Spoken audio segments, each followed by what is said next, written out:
What's going on, good people? What's happening? What's happening? What's happening? Happy Wednesday to you. If you are in the South Jersey area, it is raining cats and dogs up here. Since late, or I guess super early this morning. Let me grab my water. It has been raining cats and dogs. It has been unreal. I had to go out. The trash people came today. I had to go out and get my trash cans because, you know, when they use the truck and the machine, the arm gets them and flips them over, they leave the tops open. So trash cans was filling with water. It was raining that hard. No, so I had to run out in the rain and pull them up and close them and all that kind of stuff, man. It was, yeah, cats and dogs, man. But what's going on with you, man? First off, let me begin by apologizing. I had all intentions of starting out talking about Bryce Harper and what Joel Embiid did last night on the court.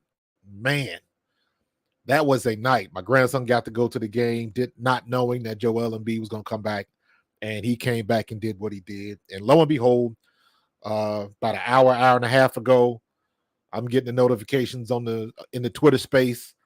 Stephon Diggs goes to the Texans. I'm like, wait, what? The NFL is the gift that keeps on giving, man. Nonstop. There's always something. Just when you think you're out, they pull you back in. I tell you what, man, it's this offseason has I know somebody could probably challenge me on this, but as far as I'm thinking, this has been one of the most craziest one of the craziest off seasons that I've seen, without question. So yeah. So Bills trade Stephon Diggs to the Texans. Let me see. The Buffalo Bills are trading Stephon Diggs to the Houston Texans, along with a 2024 sixth rounder and a 2025 fifth rounder in exchange for a second round selection in the 2025 NFL draft. Ian Rappaport reported. Yeah, since 2020, he's been doing it in Buffalo. So the Texans got C.J. Stroud, Nico Collins, Tank Dell. Texans are loading up. Texans are definitely on the come up, man. What they've been doing has been pretty incredible. C.J. Stroud was as advertised last year, and their future is looking good, man. It's looking good. So I'm not mad at them. Everybody's making moves. The Eagles have been making moves. We still trying to reel off the Hassan Reddick trade. We'll see how that works out. And we still got some moves. All of this stuff is going to continue to be in flux until the draft. Period. It's going to be in flux until the draft happens. So there's probably other moves that can be made. I know the Justin Simmons things kind of went out the door, but at the end of the day, who knows? Until something is announced or somebody signs on a dotted line, you never know. You just don't, because nobody saw this coming. I saw Stephen A. Smith kind of laughing at people, and for all of the crap that he took when he reported that Diggs was probably going to try to leave Buffalo, and he caught a lot of flack for it. And guess what? He was right. He didn't want to be there. Josh Allen. Somebody put out a whole bunch of clips of Josh Allen and his interceptions, and I was like, yeah, it's kind of like that. But in any case, what can you do? What can you do? He's Josh Allen's a stud quarterback, but he throws way too many picks. But we'll see what happens next year. We can't really talk with the amount of turnovers Jalen Hurts had this year, but that's the way it goes. They got their offensive coordinator fired. I still say that's Josh Allen's fault. If Josh Allen has a good game that game, do they still fire that coordinator? I doubt it. And the coordinator's not throwing all of them picks. That's not his fault. So who's to say what really goes on or what really happens, man? So I don't know. But at the end of the day, the Texans have got a stud on their team. Another one anyway. So props to the Texans. Now, let's get back to the business at hand here in Philadelphia. Last night, I see the report that Joel Embiid possibly could come back. I called my grandson to tell him, because he's a 76ers fan. I watch the 76ers, but I don't follow the 76ers like I do the Eagles. He's somebody that can take it to the next level with the Sixers. I can't do that. But I watch enough to know the news, what's trending, and all of that kind of stuff. So I'm seeing the reports that Embiid might dress. It didn't even say play. So, and then I get a report that said he is definitely going to play tonight. So I call him. Lo and behold, he's going to the game. And I'm like, how did you swing that? And he said one of his boys couldn't make it and wanted to get the tickets up. And nobody would have thought against that game last night. Nobody would have thought that would have been the game. You know what I mean? OKC's coming to town. That'd have been a one that could have been skipped, but get the opportunity to go. He took advantage of it. And lo and behold, Joel Embiid plays, and not only does he play, he plays 30 minutes and saves the game. What's going on, Chris Bruce? Appreciate you, bro, as usual. Yeah, like nobody saw Joel Embiid playing 30 minutes. I'd have been happy if he'd got 15 good minutes and got good work. But you could tell at the end of that game, that Joker was dog tired. He was dog tired. But he still, when you got your hands on your knees and you on the free throw line, he got knocked down, got the foul, and it took him a minute to get up, just not because he was worried about him being hurt. He was just straight up tired. And I understand that. And that goes into any professional sport that you are in, any sport in general. When you are not in game shape, it is a difference. And I am sure that Joel Embiid was working out, doing cardio and things like that after his surgery. They always do, on the bike and on the climb machine and all of that kind of stuff. But it is a different beast altogether to be in game shape. And let me be honest with you. That's why you look at somebody like LeBron and you just marvel at what LeBron is doing at 40 years old. That makes no damn sense whatsoever. So he was dog tired, but he got it together enough to hit his free throws and to hit a couple shots down the stretch and even get a steal and go down the court and then initiate the foul to take the lead, man. It was crazy, man. It was crazy. For real, Chris. Nothing beats on the field training, game speed, all of that kind of stuff. It is a different beast. It is a different beast altogether. All of the training that you do in the offseason, it's still different when you got to put pads on, put the helmet on, go out, and the first time you get knocked on the ground, and then your body starts getting used to that, and you get the calloused, and your muscles get used to getting sore and stuff like that. That's why the first couple of days of camp, regardless of how you work out, the first couple of days of camp are always so hard because your body gets beat up so much, and just recovering from that. Like, the average person does not understand the level of soreness and what it takes to get out of bed on day 2 of a NFL training camp. Well, it used to be like that. Now, not so much because they don't do nothing. They don't hit. So to be sore like we used to be sore back in the day, I just don't think that happens anymore. So,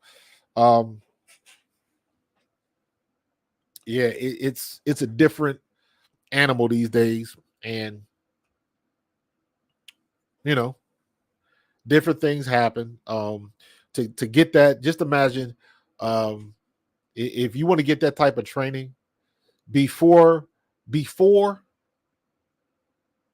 I would say, well, no, after you get a good 2-hour workout in at the gym,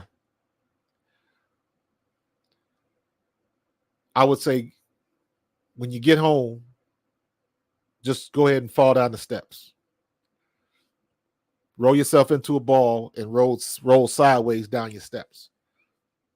And then when you get to the bottom, go back up and do it again, and do that about 8 to 10 times.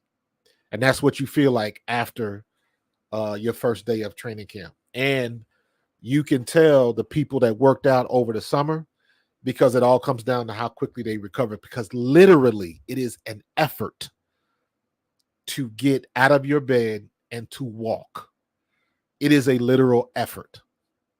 And I'm saying all that to say, Joel Embiid has probably been on a bike and doing, knee extensions and all of that kind of stuff, getting his heart rate up, keeping his heart rate up. But there is no substitute for literally moving your body. No substitute. How many times did he go on the floor? How many times did he do up downs at 7'2"? That is a difficult thing. Think about how Shaq used to get fouled, and how he used to jump around the court and all that kind of stuff. As big as he is, Joel Embiid ain't nowhere near the size Shaq was. Shaq was thick, strong. It was ridiculous how big and nimble and all of that kind of stuff that Shaq was. People forget about that. So look at that kid. I forget his name. What's the name of the kid from NC State? That's just a big boy. That stuff is no joke, man. No damn joke. So guess what? He got it done. He played 30 good minutes, and he played. He just wasn't there. He was trying to get some fouls, get some calls his way, and he did the damn thing, man. He did it for real. So I was impressed. I was very impressed, to be honest with you. So, but you gotta that stuff is no joke, man. And for him to do that, for him to play 30 minutes, first game from injury, was impressive. Now he probably gonna need some rest, play off the rest of the game. I don't know what their schedule is, but it's gonna take a minute. He better be drinking the Gatorade and the recovery and ice baths and cold therapy. He better be doing all of it. So, and let me be honest with you, I didn't learn about cold therapy until I got into the World League. We didn't do that, or at least I didn't do that when I was with the Eagles. They didn't have, at least I don't remember. I don't remember seeing trash cans full of ice where guys would just step into the trash can just to get their legs back. I didn't start doing that until I was in camp in the World League. Now, I know when I was with the Eagles, I know sometimes some of the guys would take ice baths and all that kind of stuff. And to be honest with you, even back then, I thought it was a macho then. I didn't have the education to understand what all of that stuff meant. We didn't do that stuff in college. I used to, if I got an ankle injury or stuff like that, I used to stick my ankle in an ice bath, but wasn't no way I was jumping in the whole ice bath. It just wasn't there yet. The popularity of it wasn't there yet. Nobody understood it. So it was crazy, man. It was crazy. But JoJo, hey, props to him, man. Props to JoJo for getting it done. That was impressive. And then again, notifications are going off. Bryce Harper had hit a home run. Well, that's cool. Good to see him back. Bryce Harper hit another home run. Oh, he got 2 dingers. Bryce Harper hit a grand slam. Like, wait, what? 3 home runs, including the grand slam, is off the charts. Off the charts. What was Bryce Harper like? What was he on last night? It was something he hit 2 solos in a grand salami, man. It's already. And then, I told somebody the other day, I think I responded to this on Twitter or something like that, where somebody was like, the Phillies suck. And I was like, man, it's way too early to come up with any type of conclusion. We did that last year. And I say this year the same thing I said last year. Good or bad, I'm not saying jack about the Phillies until we are 25 games into the season. Baseball is a long season. A extremely long season. So I got no opinion on the Phillies. Already talking about our bullpen. Already talking about all of that stuff. Already. It's like, dude, we ain't even warmed up yet. It's not even warm outside yet. Holler at me when we finally get a game in 70-degree weather or warmer. You know what I'm saying? So it's way too early to go on the doom and gloom. And everybody was so excited. And everything that came with that, man. And it was just, just pump your brakes a little bit. And I would be saying the same thing if they would have gotten off to a good start. Just pump your brakes because the season is so friggin' long. It's not even funny. How many games in MLB season? You talking about 162 games, man. 162 games, and you mad because the first 5 didn't go well. I was like, dude, don't talk to me till we get to 25. And then we'll see what we got. And then we'll go from there. Because now the weather's a little bit warmer. Everybody's, gotten into their groove. They know their routine. All the rookies and everybody's, if you live out of town, you're back to being comfortable in the city, moving around. And like all of that kind of stuff takes a toll, especially in baseball, because baseball takes so much muscle memory and all of that. Anything could throw you off. Anything could throw you off. So, it just happens to be good for us that we start out hot like this, or at least for the last couple games. Let me say it like that. So I'm not trying to put the cart before the horse, but I'm not going to get too excited about the Phillies. I am watching the Phillies because I still think every time Bryce Harper is up, you want to watch that. Every time Rhys Hoskins is up, you want to watch that. Now, did I say Rhys Hoskins? No. Who am I thinking of? Not Rhys Hoskins. I'm tripping.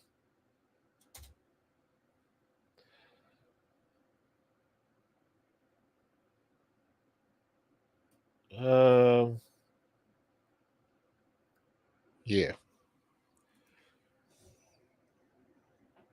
So Rhys Hopkins is gone now. He's with the Brewers, I think. Why am I thinking? What's the dude that was playing third base that said he hated him in Philly? Why am I blanking on his name? Dang it. Brandon Marsh. Was it Brandon Marsh? Maybe Brandon Marsh. What's up, Cody K? Maybe it was Brandon Marsh. He just happened to be playing third base at that particular time. I think it was Brandon Marsh. But my point is saying all of that kind of stuff, man. When you got these guys on your team, man, Um, we are must see TV when it comes to baseball. Cody K, you didn't miss much, man. I really just kind of got into Joel Embiid and Bryce Harper. But before I even got started with that, I had to address the elephant in the room with Stephon Diggs getting traded to Houston. I come in trying to talk about basketball and baseball, and then once again, the NFL just trumps everybody again. I don't know who hating on Philly, man. That's always been the thing, man. Anytime you hear somebody, here's how you know whether or not somebody's hating on Philly. If you meet like a Giants fan and they talk about what their dad used to do or what happened to them as a kid and why they don't like Philly or something like that, I can understand that, right? But when you come across some people and you always come across, at least I do, and somebody, some way, shape, or form will mention either batteries or Santa Claus, both of which happened like decades ago. And I'm like, you don't follow sports. You going with the headlines. You're not following the sport. Or at least you're not following the Phillies or the Sixers or Philadelphia teams. So the only thing I can say about the Texans, man, is I got a buddy that I go back and forth with on Twitter. He's in Houston and he's a Texans fan. And the only thing we can say is, hey, just remember that D'Amico Ryan started in Philadelphia. So, yeah, he might have been drunk, Cody. I don't know what the exact story was. I just know it was cold. It wasn't a good thing, but that was so long ago. That was, let me see. I believe that was in the 60s that really happened. Let me see. Yeah, here's a story. 1968. The original story happened in 1968, a disastrous season for the Eagles. The team ended a 2-12 record and lost its final game. Glenn McNow was there. He wrote an article about this. And it was at the end of the season. And we got let me see. People arrived at the stadium, the seats covered in snow. Right, no said. So there was a Christmas festival that was supposed to be the halftime show.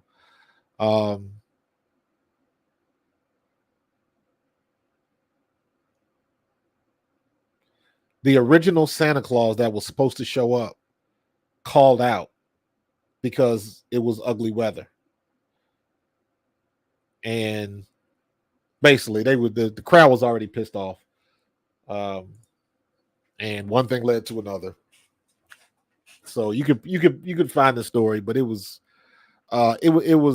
overblown. And anything that happens in Philadelphia tends to get overblown, especially if it's the negative. But it still haunts us. The batteries still haunt us. They talk about Santa Claus and the batteries more than they talk about when the vet turf took out Michael Irvin, or when what's his name busted both kneecaps on the vet turf. They talk more about Santa Claus than those real issues. So well, yes, the stuff still haunts us, but it is what it is. So yeah, Chris, Texas tried to win with CJ on that rookie deal, absolutely. But guess what? CJ might have that sophomore slump just like all the other quarterbacks do. He's not out of the woods yet. So, and just like Jalen, one thing you got to remember about CJ Stroud is now everybody got a year's worth of tape on him. Everybody's got tape on him. So I'm not sure That's one of those wait and sees before you figure out how good he's going to be. So we'll say, just like with Jay Hurts, everybody's got film on him. And the difference is, I think D'Amico Ryan is in a better situation with his coaches than we were last year, because everybody had film on us. And A.J. Brown still did what he did. That's what made last year so frustrating after, that 5-6 game stretch where A.J. Brown was just unstoppable. And it's one thing to be a great player. It's another thing to be a great player when everybody knows where you are, what you're going to do, and they still can't stop you. You look at what Aaron Donald did in his career. Nobody could stop him. Nobody can stop him. So it's funny how that works. People want to pay attention to what the headlines say and who is, who's on the up and coming list. It's going to be interesting to see what happens with Bryce Huff this year. Bryce Huff would be a household name if he was not an undrafted free agent. He still put in the work. And I said this before, because Bryce Huff was undrafted, he has potential. You look at somebody like Adrian Hutchinson. Detroit got that guy. They made the right pick. The accolades are different. The results are the same, but the accolades are a little bit different if you were a high draft pick. Because even look at this year. Look at what everybody's saying about Bryce Huff. He had one good year. We got to see it again. Now, and I said this before, if Jalen Carter had Bryce Huff's stats, we would be putting Howie Roseman on a pedestal. He would be on the Iron Throne right now. Because everybody would be like, Howie did it again. He saw what we needed, and he made the pick, and when nobody else wanted to do that, that's what everybody would be saying. Chris, I don't know why they stopped calling the slant, bro. That's a good question. But yeah, if Bryce Huff was a drafted player, everybody would be over the moon. The New York Jets would not have gotten rid of him. Think about that. You got Bryce Huff trying to get to the point where Hassan Reddick is already. So you got a younger player, undrafted, that just blew all expectations out of the water, right? Blew everybody out. Nobody saw that coming. Okay, so that means because he was undrafted, you talk about potential and can he do it again? And you got all of these question marks, and the team that drafted you gets rid of you. Well, what are you missing? What are you seeing? What is Robert Saleh seeing in film study that we are missing? Did he get lucky on all of them sacks? I don't know. Do we have to go back and watch tape and see what the real deal is? And no player on the defense just blows through their guy. Hassan Reddick doesn't just blow through his guy and just all the stats are 100% him. Sometimes the quarterback is stepping up because he's trying to avoid Nolan Smith or Josh Sweat or Milt Williams, and the other guy on the other side benefits from that. Sometimes it's like that. So is it all on the player, or does sometimes the player get a lot of help? Yes, in both cases. But that is a legitimate question as to why the Jets were so quick to get rid of him, and he wasn't costing you a lot of money. And he was a good player. He had proved his worth. Why did they get rid of him? So you made up for it now, but legitimate questions to ask. And those questions we can't answer until the season starts. So we got a long way to go before we rock and roll, man. Long way to go. What do you say? It's a long way to go to get to rock and roll, ain't that? The Jack Black song, AC/DC. Long way to the top to get to rock and roll. But yeah, man, we in a good situation. And I will continue to argue this point. I'm going to have to put a couple more videos together about this. I will continue to argue this point. In my opinion, I think the Eagles defense is better now, having lost Fletcher Cox, having lost Hassan Reddick. I still believe the Eagles defense is better right now than we were last year. Just from the strength of the upgrade that we've got at linebacker with Devin White, Nakobe Dean is coming back, and what's been done with our secondary. I think our defensive line, obviously, we've lost a little luster, but I think Josh Sweat is still going to be good. I think Brandon Graham is going to be serviceable. He'll do his pitch count, and Brandon Graham ain't going out there just to be a non-factor. He's still going to compete, and guess what, I'm expecting Brandon Graham to win some battles. I can reasonably expect Brandon Graham to get 4 to 6 sacks next season. I'm okay with that. But for Brandon Graham, how many hurries is he getting? At his age, the expectations are a little bit lower, but he can still make an impact. He can still outthink some young tackles and some young tight ends. So I'm expecting that from Brandon Graham. And Brandon Graham is one of those dudes that will always surprise you. So I'm okay with that. I'm okay with our situation at center. Now, the national media is losing their shit about that. What are you going to do to replace Jason Kelce, a Hall of Famer? And I agree 100%. But I also know that Jason Kelce handpicked Cam Jurgens. I like what I saw last year from Cam Jurgens. The few snaps he got at center and all of the work he got at guard, to me, in my opinion, he's ready to rock and roll.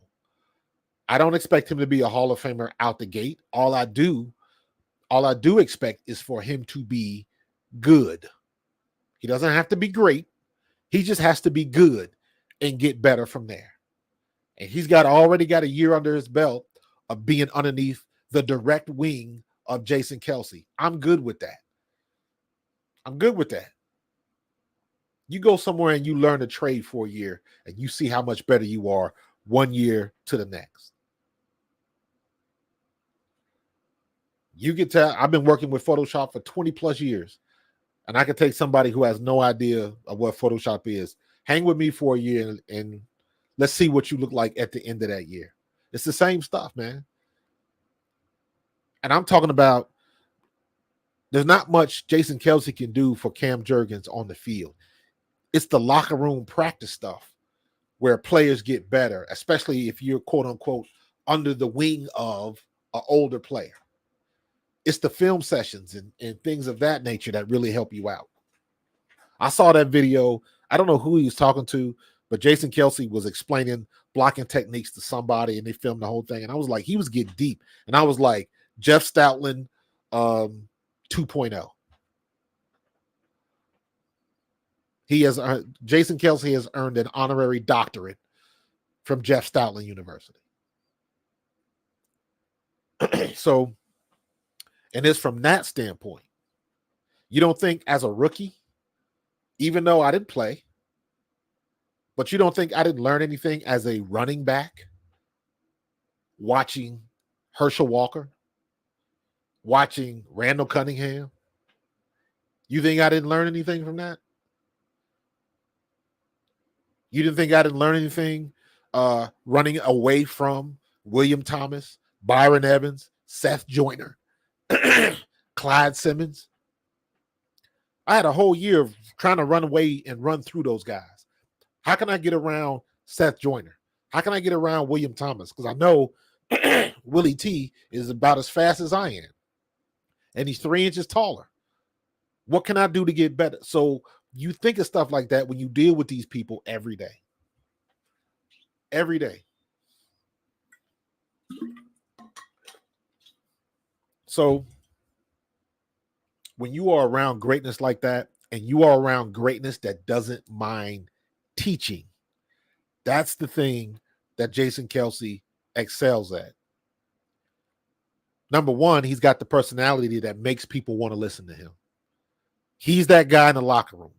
Not Jalen, not AJ, not Brandon Graham.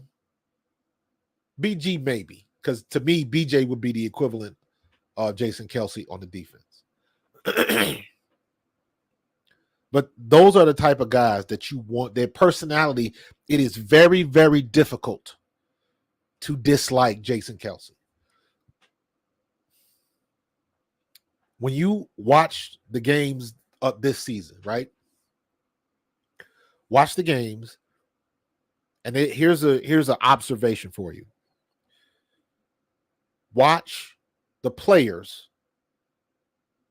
If, for example, if you are a running back and you get tackled, but the other team's guy still helps you up, those are the players that have respect.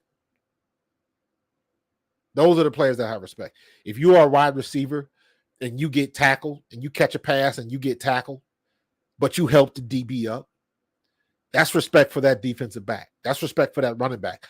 Go back and watch last year, Christian McCaffrey. How many people helped him up after they tackled him? That's respect. Defensive tackles, Aaron Donald's another one. Helping people up, people helping him up. That's respect. And it doesn't happen a lot, but it happens enough where you can see and understand they got respect for that person. Jason Kelce and Brandon Graham are those type of dudes for the Eagles. And I'm saying all of that to say you got you got Cam Jurgens in a film room with Jason Kelce for an entire year. You don't think he got better? You got Nolan Smith in a film room with Brandon Graham and Hassan Reddick for a whole year. You don't think he got better? You don't think Josh Sweat got better? Ajomo, Milt Williams, Jalen Carter, Jordan Davis. They've been sitting in the film room with Fletcher Cox for over a year. You don't think they got better? Our secondary got tattered with injuries. Our linebackers got tattered with injuries. Now you got Devin White is going to be schooling Nakobe Dean. You don't think Nakobe Dean is going to get better? We didn't have that last year. They threw Nakobe Dean out there. I don't know if he was ready or not. It's a shame that he got injured. I thought he was. The snap that I saw of him, I liked what I saw. And I wanted to see more of it, but unfortunately, he got hurt. So now Devin White is in, and Nakobe Dean's still a young player. So it still benefits us. Our secondary is good. Reed Blankenship is now a veteran.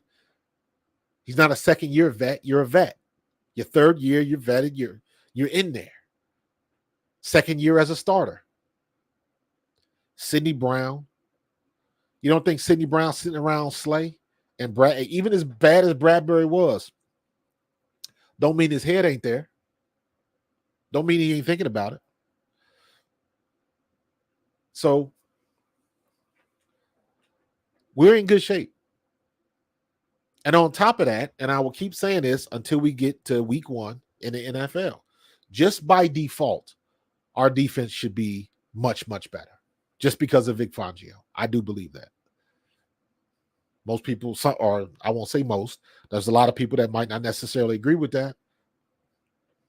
But, you know, opinions are like assholes. Everybody got one. So you got to keep it moving. That's what we've done. And I think we'll be good to go. Switching gears back to basketball. Can Joel Embiid get himself together quick enough to be effective in the playoffs? We've got 10, 15 games left before we get there. and we're still struggling to get, find a spot in the playoffs. So that's going to matter. That's going to matter. So he's got, I don't know how many games we got to the end of the season. Baseball, I'm not worried about. Bryce Harper's going to do Bryce Harper things, period. So I'm expecting him to hit more home runs. Grand slams, though, that means everybody's getting on base. So grand slam is always a team thing. So, but let me see if I can find out before I get up out of here the NFL or the NBA schedule. So I don't know. Let's see if I can find NBA playoffs.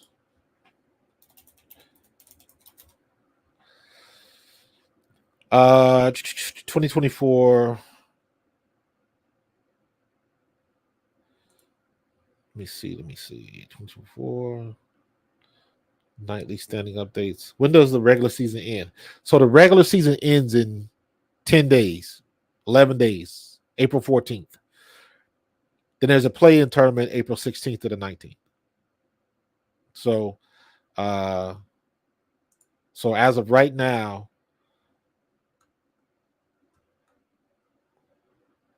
the Eastern Conference, Sixers are in 8th place. So we would have to be in that play-in tournament. Brooklyn, Toronto, Hornets, Washington, and Detroit are all out. Damn, Detroit has only won 13 games this season? Yeesh. Washington's only won 15. The Hornets have only won. Wow. 3 teams under 20 games this season, winning under 20 games. Yeesh.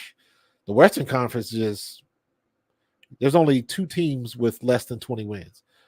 San Antonio only has 18 wins with Wembanyama? Did not know that. And it looks like the Eastern Conference, we would play either the Celtics or the Bucks. So we need a good stretch to catch the Pacers.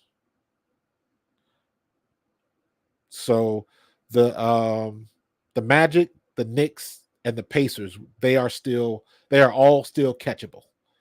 And really kind of the Cavaliers, depending on, they're 46-30. So we can still get up there. We still got time.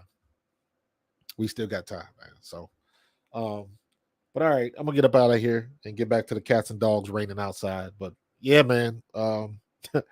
Try to get with just baseball and basketball and football, just NFL just keeps inserting itself. So appreciate everybody for joining in. It was a small crowd today, but I don't care. I like talking ball, and I appreciate the people that join in with me. Chris, I appreciate you. Cody K, as usual, brother. And we're going to do this again. Don't forget, tomorrow, Thursday night, 7 p.m., Pro Fan Talk. We're going to get it done. All right? So I'm hoping that we'll have some more Eagles news, but if not, we'll make it work. So don't forget me, tomorrow night, Pro Fan Talk, Thursday night. We're going to get it on and popping. So I will see you guys later. Get back to work. You got plenty of time to finish your sandwich, wash your hands, and get back to it. I will see you guys on the next one. Go Birds.